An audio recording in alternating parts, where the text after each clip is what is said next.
Alrighty, welcome back everyone. We just talked about some of the different statement performances from this past weekend. Indiana and SMU just got huge dominating wins and definitely put themselves in a great place for the CFP going forward. But let's get into a couple of top 25 reactions because we had a number of games that were just kind of weird. There were a number of teams that struggled early and were able to pull away. There were a number of teams that struggled pretty much all the way throughout and definitely had a very tough performance this past weekend. But we'll start with the number one team in the country. Oregon wins this game 38-17.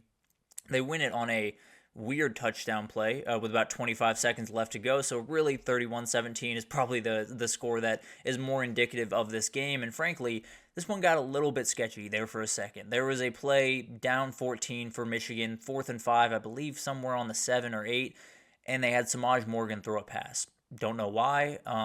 Very weird with the way Davis Warren was throwing the ball in this game because he was really good. He went to 12 for 21, 164, 2 touchdowns. If that's what you're going to get from your quarterback, that's about as good as you can possibly get. It was really, really good stuff when this run game did not get going even at all. They didn't get going. It was absolutely domination on the side of Oregon in that run game, and Davis Warren picked up the slack. And another game where he's giving you pretty good quarterback play, and he still just cannot fully break through the way that you want to. But on the other side, Dylan Gabriel went about his business. 22 for 34, 294, a score through the air, and then a 23-yard rushing touchdown as well. He is a very, very talented guy, and he is only one touchdown behind Case Keenum for that FBS record now. So I would expect him to break it likely this upcoming weekend. I believe they play this upcoming weekend, so yes, this upcoming weekend it'll be interesting to watch, but Oregon kind of just put a stamp on that number one position. I think they just kind of really showed everyone that they deserve to be the number one team in the country, that they're the best team in the country right about now, and we'll see what happens going forward. But a huge win where it got a little bit scary for a second, but Oregon was able to get the win and continue on their merry way. Then we had Georgia, and this was a very, very interesting game because Carson Beck turned over the ball yet again. He had 3 interceptions for the third game this year. He had a number of different mistakes throughout the first 3 quarters of this game.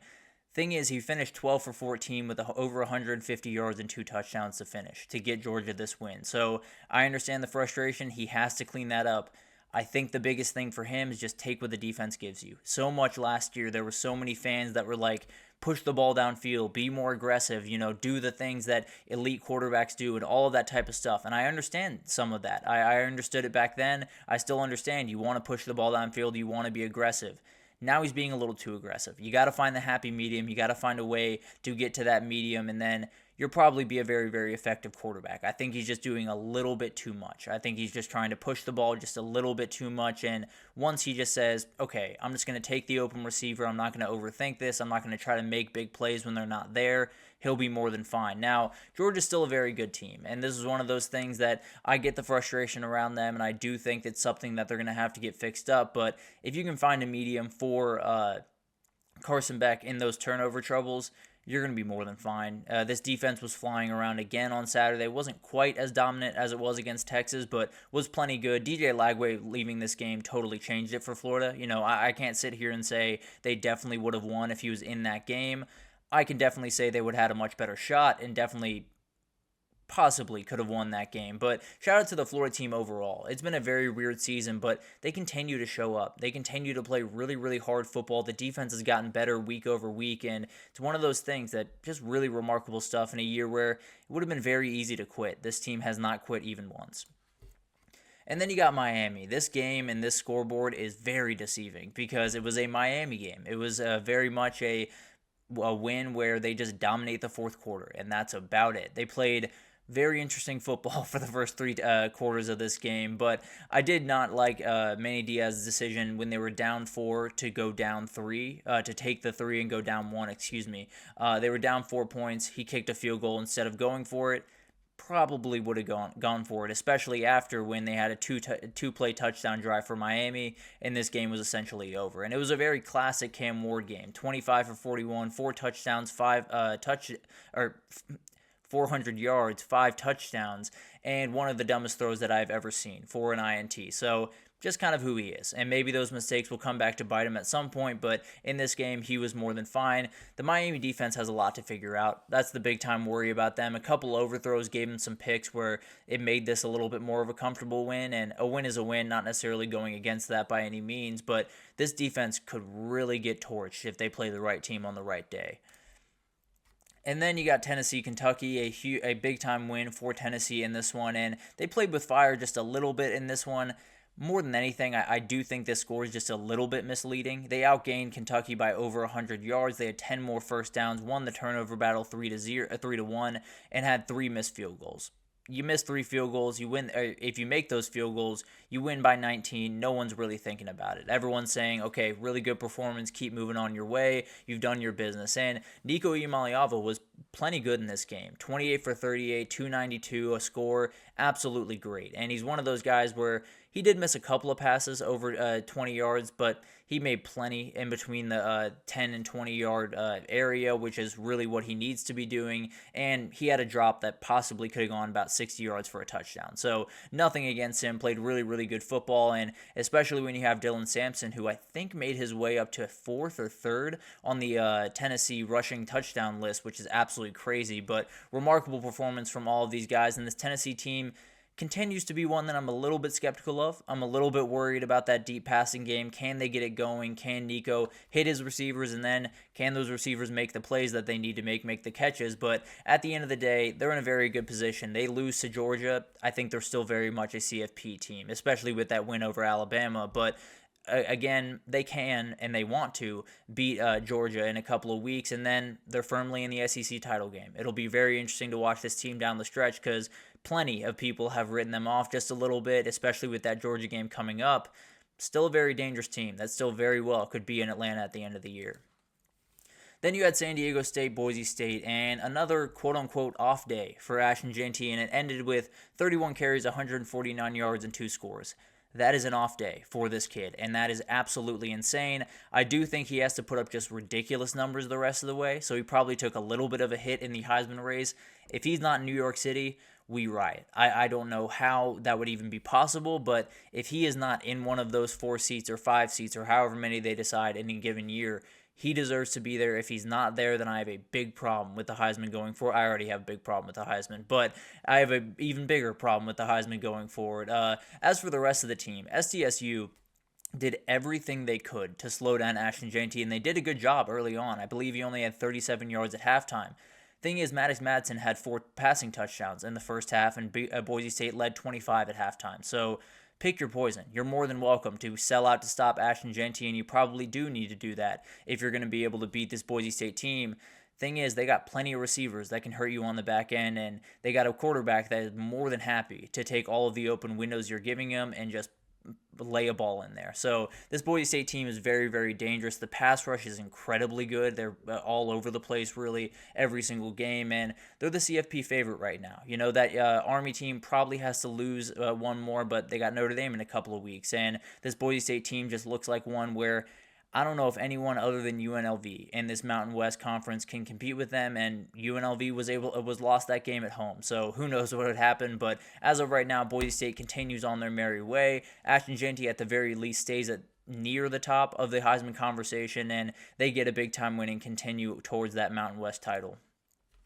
Then you had this game, because I don't know, I was as wrong as I've ever been on this show when I was talking about this game. And to be fair, I did pick Florida State to go to the CFP, so not as wrong as I have been, but this was all over the place. I don't know how this happened. I know the Arkansas back end is not all that great. They've gotten exposed a number of different times.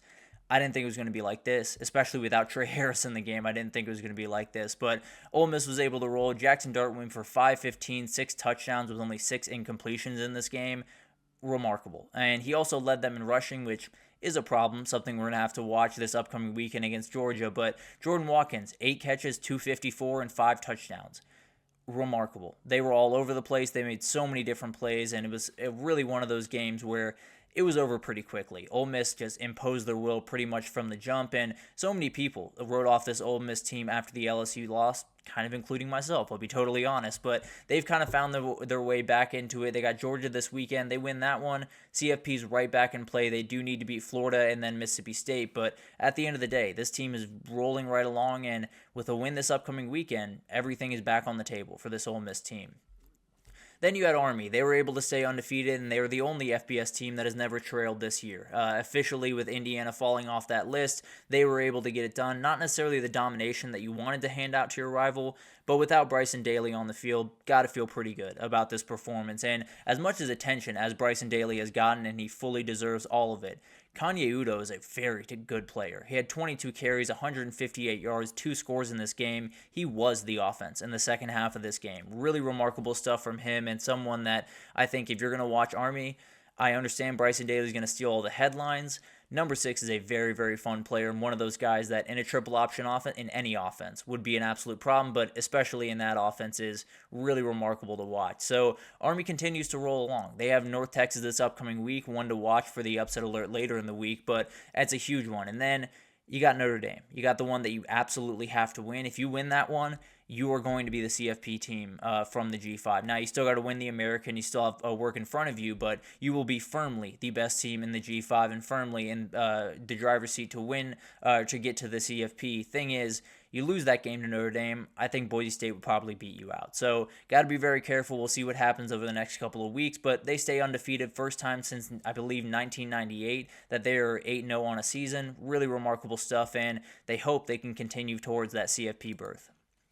And then we had this one. Minnesota was able to take down Illinois, yet another upset from this past weekend, although Minnesota was favored in this game. So take what you will, whichever upset definition you'd like. You're more than happy to call this an upset or not. It doesn't necessarily matter to me, but definitely a huge win for Minnesota. They now have 4 straight wins. They're playing really good football right now, and PJ Fleck has his guys going in the right direction. Max Brosmer deserves a ton of credit. He came into this game, and he played a really great game against Maryland last week. He's played really solid games pretty much all year. He was able to execute at a very high level on Saturday, and then Darius Taylor put on a show. He came into this game a little bit banged up, got a little bit more banged up during the game, and then had 131 yards and was really led the Minnesota offense pretty much all day. This Minnesota team has Rutgers, Penn State at home, and then at Nebraska.